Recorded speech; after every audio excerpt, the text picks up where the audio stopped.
పరమేశ్వరుని మెడలో ఆభరణంగా ఉన్న మహాసర్పం వాసుకి. అన్ని వేళలా ఆ నాగరాజు ఈశ్వరుని సేవలోనే తరిస్తాడు. మరి వాసుకి శివుని ఆభరణంగా మారడానికి గల కారణమేంటో మీకు తెలుసా? కశ్యప ప్రజాపతి 14 మంది భార్యల్లో వినత మరియు కద్రువలు ముఖ్యమైనవారు.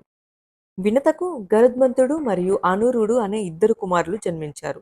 వారిలో అనూరుడు సూర్యుడి రథసారథి, కద్రువ సంతానమే సర్పాలు.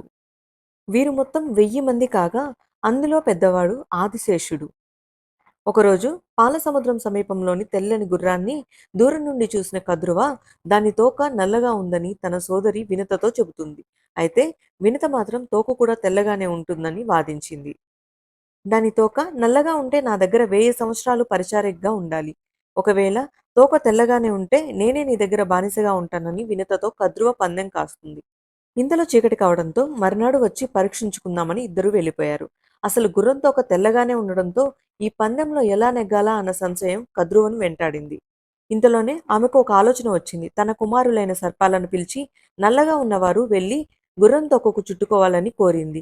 ఇది ధర్మవిరుద్ధమని కద్రువ విన్నపాన్ని వారు అంగీకరించలేదు.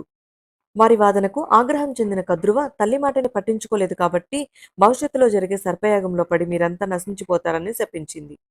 తల్లి శాపానికి భయపడిన కొన్ని సర్పాలు ఆమె మాట ప్రకారం గుర్రం తోకను పట్టుకోవడంతో నల్లగా ఉన్నది నిజమేనని భ్రమించిన వినత మాట ప్రకారం కద్రువ దగ్గర దాసిగా పనిచేస్తుంది.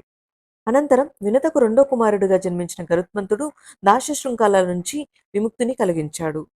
ఇక తల్లి ప్రతిపాదనకు అంగీకరించిన కద్రువ పెద్ద కుమారుడు ఆదిశేషువు శ్రీ మహావిష్ణువు కోసం ఘోర తపస్సు చేసి అనుగ్రహం పొంది స్వామికి శేషతల్పంగా మారిపోయాడు.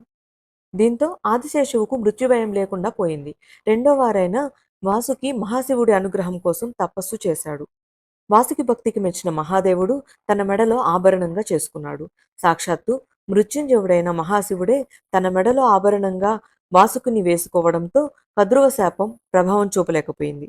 ఆనాటి నుండి వాసుకి మహాశివుడి మెడలో దర్శనమిస్తూ ఉంటాడు. సర్పాన్ని ఆభరణంగా ధరించినవాడు కాబట్టే ఆ పరమేశ్వరుణ్ణి నాగాభరణుడు లేదా నాగభూషణుడు అని కూడా పిలుస్తారు.